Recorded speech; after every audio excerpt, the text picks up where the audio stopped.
Bem, vamos lá tentar esclarecer em relação à Atlântida, já que a maioria não conhece em detalhes a história. Realmente, o Platão foi aquele que primeiro registrou essa lenda de Atlântida nos diálogos Timeu e Critias, que data de 360 a.C. E foi através de uma conversa, né, com um legislador ateniense chamado Solon que o Platão tomou conhecimento de uma história que já vinha sendo contada por sacerdotes de Sais, que é a capital do Antigo Egito, durante lá a 24ª dinastia. E aí essa narrativa, na verdade, já era antiga, né, só não tinha sido registrada, e já havia chegado aos ouvidos de Sócrates pelo também filósofo Critias, que era neto de Solon. Então isso aconteceu em 460 a.C., né, aproximadamente. E aí o Platão ouviu que isso tudo teria ocorrido em 9.600 anos antes de Cristo, né? E se tratava de uma ilha muito grande, localizada onde hoje nós entendemos como o Estreito de Gibraltar, né? E aí ele criou, em cima dessa catástrofe que realmente existiu em função da erupção do vulcão Tera. Essa erupção, ela já foi constatada pelos geólogos como tendo existido, né? E essa erupção foi correspondente a várias detonações de bombas atômicas. Então ela causou uma grande destruição, né, fazendo com que o povo minoico, né, que habitava ali a região de Santorini, né, desaparecesse, porque a erupção vulcânica, além de ter soltado muita lava, né, muita lava ter sido expelida, causou também um maremoto, né, fazendo com que, né, aquela população ali fosse varrida, né, os minoicos fossem varridos do mapa. E obviamente que essa história foi sendo contada ao longo de muito tempo, né, claro que ganhou certos contornos. No entanto, o Platão explora essa história e a torna uma lenda na medida, e um mito, né, na realidade, torna um mito, já que ele, quando vai contar, ele mistura verdade e fantasia.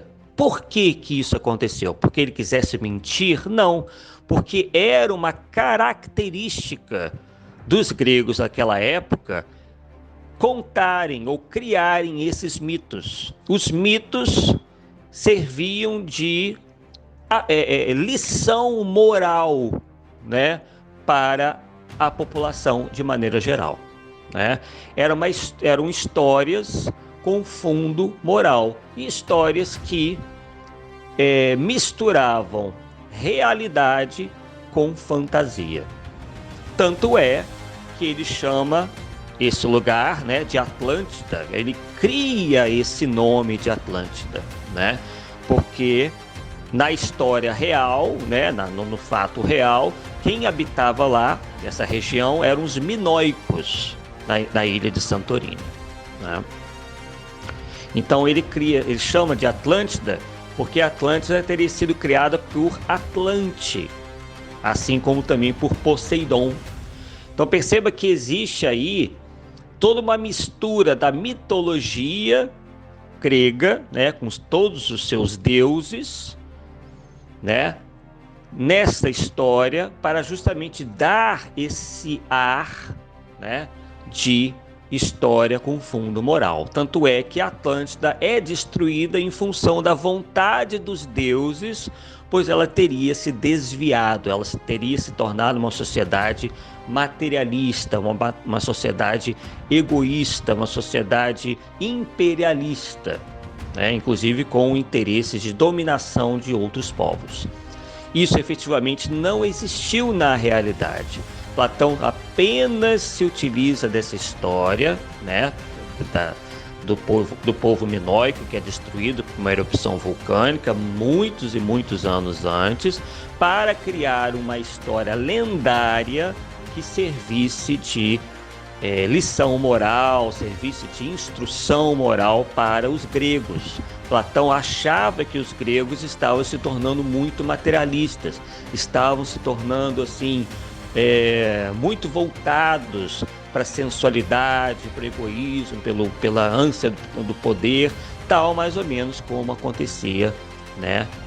Aconteceu na sua história lendária de Atlântida. Então, Atlântida efetivamente nunca existiu, né? Não como é contada na história de Platão, né? Que é um mito. Ele cria ali um mito, né, que era muito comum. Há outros mitos, há outras histórias mitológicas que são contadas na cultura grega, né, porque era assim que eles se comunicavam, digamos assim, né, passavam essas lições morais através dessas histórias mitológicas. Então, quem acha, né, que Atlântida existiu e que tem essa ou aquela característica, está incorrendo no erro e desconhece que essa história depois foi modificada ao longo do tempo por várias pessoas que quiseram se utilizar dessa história ou para fazer literatura, de um plano literário, e outros também se utilizaram dessa história para dizer que eram o povo, uma espécie de povo escolhido, herdeiro dos Atlantes, né? Então, vários aí disseram que a Atlântida, por exemplo, um disse que a Atlântida era na Suécia, outro disse que era na Itália, outro disse que era na França, outro disse que era na América do Sul. Quer dizer, cada um criou uma Atlântida. E a Atlântida que mais se popularizou no nosso tempo foi a Atlântida da Teosofia de Helena Blavatsky, né? Que se utiliza desses contos lendários e ainda acrescenta outros elementos, né, para afirmar, né, e aí é um grande erro, que a Atlântida, como é contada, né, por Platão e esses outros autores, efetivamente existiu, né? Então, um grande erro, e muita gente acabou, e até hoje, né, acredita em toda essa história, que inclusive, como eu disse anteriormente, sofreu uma série de modificações por diversos autores, com vários interesses, né?